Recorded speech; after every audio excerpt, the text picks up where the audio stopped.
everyone, this is Kylene with Parents for Public Schools of Pitt County. Once again, we're here for another question and answer session because we know that there are lots of questions out there, and Pitt County Schools is doing their best right now to provide as many answers as possible. So today I am really excited to be here with Gretchen Wilson. Gretchen, I'm going to be honest, I butcher everyone's title in Pitt County Schools, so I know that you are over food and nutrition, but you tell us your name and your title. All right, I am the School Nutrition Services Director for Pitt County Schools. Yeah, I would have never gotten that right. Just fine. So there's lots of questions from all of us out there because we've had such an amazing experience with meals all summer with over 1 million meals that you've given our children. And so we have a lot of questions about how these meals are going to continue in the school year. So if you can tell us, since March, both breakfast and lunch have been free for all students, whether they were on free or reduced lunch or not. Is that going to continue into this school year? Okay, well, starting the year, we are going to have free meals. So from next week, the 17th of August through the 31st, all students in Pitt County Schools that are enrolled will have a free meal opportunity for them for breakfast and lunch. But that's going to stop after August 31st. So starting September 1st, we're going to go back to the National School Lunch School Breakfast Program, and that's where they'll be free, reduced, paid, qualified, and that's what the status is they would pay by. Now, good news this year, the state is paying for the reduced child's lunch difference, the copay. So usually they have to pay 40 cents for lunch, and they've been able to have a free breakfast for many years from the state helping out for their copay. But this school year, we're lucky that the free and reduced categorically eligible student, they're going to have to pay nothing to get their meals. It will only be the paid child will have to pay the $1 for breakfast or the $2.35 for school lunch.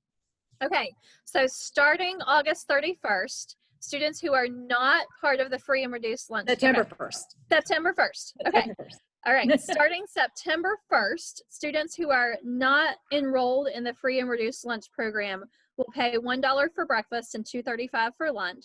Those who are enrolled and are on campus will receive the free breakfast and lunch. Okay. Well, you say on campus, but yes, we'll go into that in just a second. Let's break it down for us. We need breakdown details.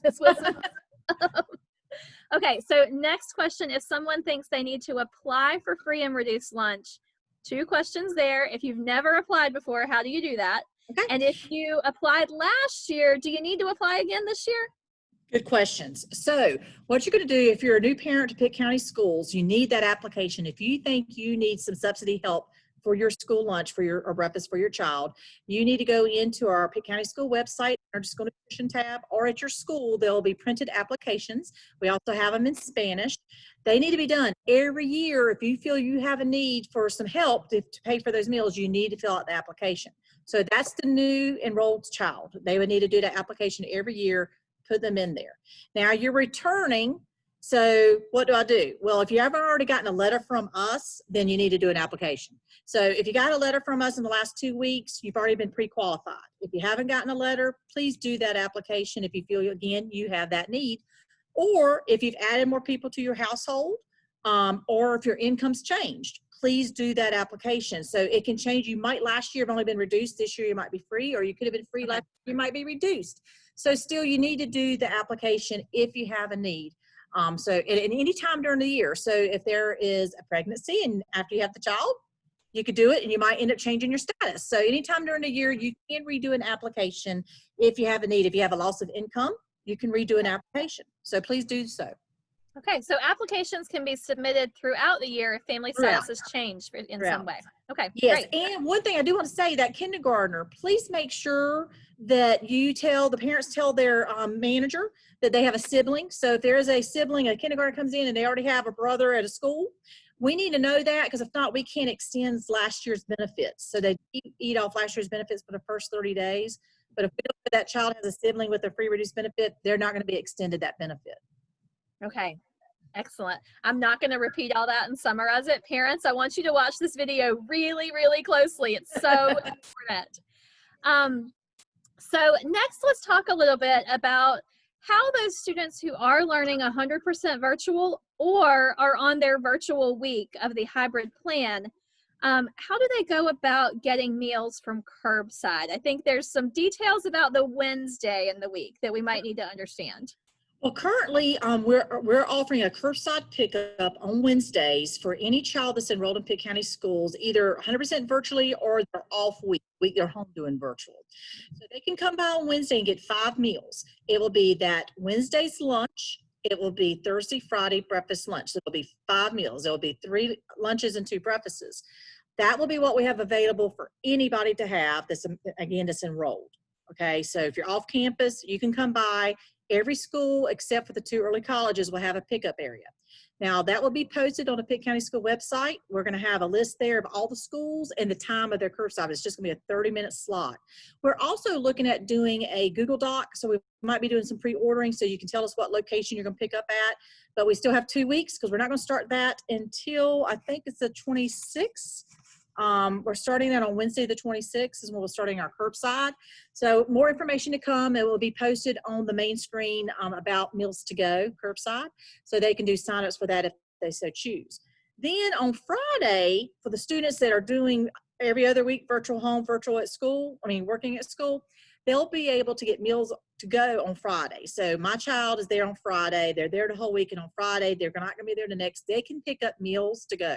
Those meals are going to be Monday, Tuesday breakfast, lunch, and Wednesday breakfast. So they're going to also get 5 meals that they'll take home with them Friday afternoon. So they'll pick it up on the way out of campus. Okay. So if they're a bus rider, car rider, whichever, it will go with them when they leave that day if they want it. So again, it's going to be offered, but it's not going to be made to take. So if you want your child to take those meals, make sure the child knows to take those, to ask for them, because they'll be doing some pre-orders in the morning, either Thursday afternoon or Friday morning, depending on school, to let us know how many meals to make for the Meals to Go on Friday afternoons for the next week consumption for your alternate days. Okay. Parents, it's going to be all right. There's a lot of information here. I just want to say It's okay if you ask questions the day of. Your teachers, your principals, Miss Wilson, everybody's going to help us out. I have full confidence. So one quick clarification, Miss Wilson. If someone comes on that Wednesday to get those meals curbside because they're learning at home, and they do not qualify after September 1st, they don't qualify for free and reduced lunch, can they bring their money with them in that carpool line and pay for that meal when they're picking it up on the curbside? They can, but we would like to go as much cashless as possible just for safety because of what's going on out there. So we do have an online pay system. It's called Pay For It. It is also found usually at each school's website, but also on our Pitt County School website. There is a small fee you can put in there for multiple kids in the household under one payment, but we prefer to pay online, but if not, we will take the cash at that point. So yes, they would be able to pay online or pay for us at that point of service. Okay, so let's talk a little bit about eating in the school. All right. Tell us a little bit about those students who are going to be at school eating their breakfast and their lunch. What does that procedure look like in terms of someone bringing that to their classroom, or are they walking down to the cafeteria? Or what's that look like?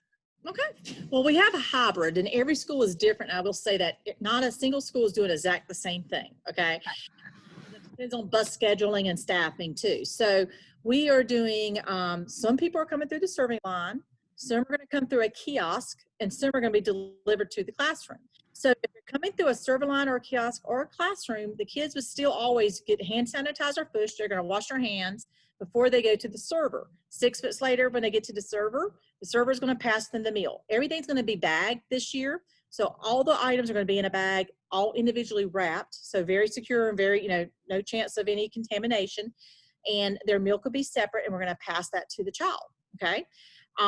So they'll get all that. They'll go back to then they'll go to the cashier, and then that's 6 foot later, and the cashier will get their name or number. We're not using the pen pads this year to help eliminate germs. So they'll say their name or number, and then they will go to their classroom to eat. Now, when they are in the classroom, if we're going to go door to door, they might be called up by name to come to the door, though. They're not going to come out the hall and get their meal and go sit back down. And that would be each child. So again, sanitizer, then in front of the server to get the meal. Then they'll step over 6 foot to the cashier to get the information in that they got their meal, the accountability, and they'll sit back down and consume their meal. And again, it will be in a bag. So you'll have the bag, and the items will be individual in the bag, so they're nice and safe inside there for them to consume off their table at their classroom. Okay, that's quite the planned process. Yes, Excellent. some schools are going to have kiosks and stuff. So especially up Okay. levels, there might be by the car riders or by the front entrance when they pick up and take it to the classroom. Some are going to be from the service line. So again, it's quite of a mixture, but each principal administrator knows what they're doing, has their game plan. They're going to have their staff to help spread the children out, so we're not bottlenecking to get them through the service lines. So that's what we're looking forward to do. We're going to feed those kids. All right. And then lots of children will be eating lunch or breakfast in their classrooms. Is that correct? Once they Correct. leave that serving line area? Correct. They're going to be in their classrooms. There's a few places because of doing encore or some other types of classes on their way back. They may be in a different area eating, but most of them will be, I would say 90% is going to be in the actual classroom they've been in all day, but a few might be in another holding room that they're just going to be eating at because of where they're flowing to another area, but most will be in the classroom. Okay. All right. Let's see. I'm looking over, I've got a cheat sheet next to me, everybody. So I'm looking away so I can make sure I answer all of the questions. Oh, so back to paying for lunch. Now, there are some schools who are able to get 100% free and reduced lunch just based on their percentages and just based on different numbers that federal and state governments require. I know there's always lots of questions from parents about why can't every single school be completely free, and that's really a little bit out of Pitt County's hands. But for those that were 100% free and reduced last year, is that continuing this year, or is there a change on which schools are receiving complete free lunch? It's called a Community Eligibility Provision, CEP. So we have CEP schools in Pitt County, and every school that has been CEP last year will continue to be. And then we added 3 more. We have Stokes, Aiden Elementary, and Aiden Middle that have come along and now are CEP. So we have 25 locations in Pitt County schools that will be 100% free. The student comes through, and it doesn't matter their status, they're going to get it. So they may, though, have a sibling that's at a non-CEP school, though, so that's why you still have to do that application because it doesn't transfer over. So again, if you switch schools in a year or two, if you're at this school to CEP and transfer to a non-CEP school during the year, that status doesn't go with you. Then you're going to need to do an application. So we did put flyers up this year at the non-CEP schools, and I'm hoping they're going to put them at the front entrance, but it says this school is a non-CEP school. Request a free reduced application if needed. So hopefully that will help people identify when they're either new to that school or something's changing, that they'll know that I need to do something. It's not a CEP school here, so I'm going to need to apply or bring funds with me for my meals. But yes, we have 3 new schools this year, so we're very excited that we're able to grow that and offer more students. Great. Yeah. I know that those families at those schools will be really excited to hear that. Yes. Now, a rumor that is floating around, lots of people have been asking me this. There's a little bit of a rumor that students are not allowed to bring lunch from home this year. Really? So can you help us out with that? Are our students allowed to bring their lunchbox with the lunch that they pack? Because my kids are to the point that I'm going to stop packing their lunch. They got to put it in there. But is there any truth to that?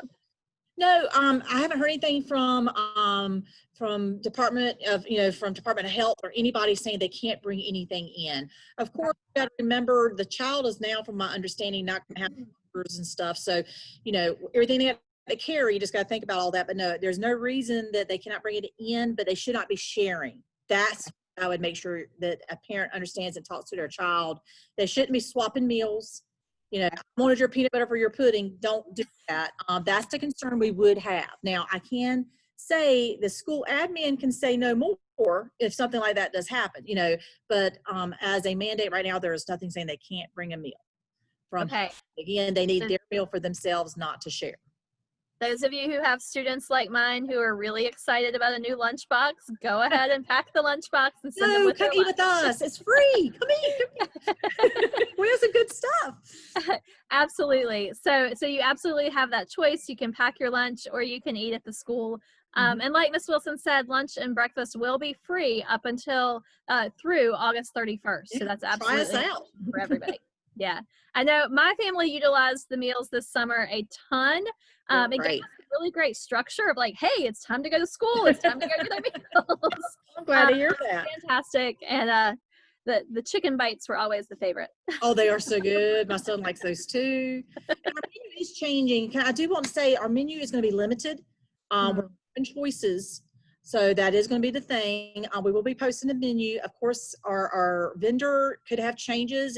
Everybody in the United States wants the same types of foods.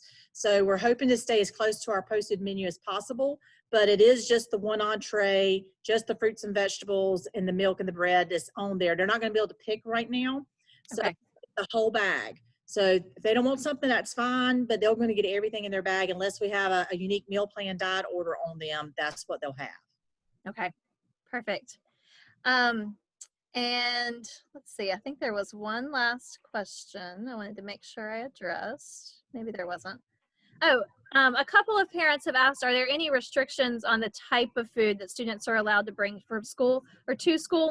And that may not be as much related to COVID as just on a general basis. Are there any food restrictions? Well, there is not any restrictions that I have read. We do have in our policy to promote nutritious food.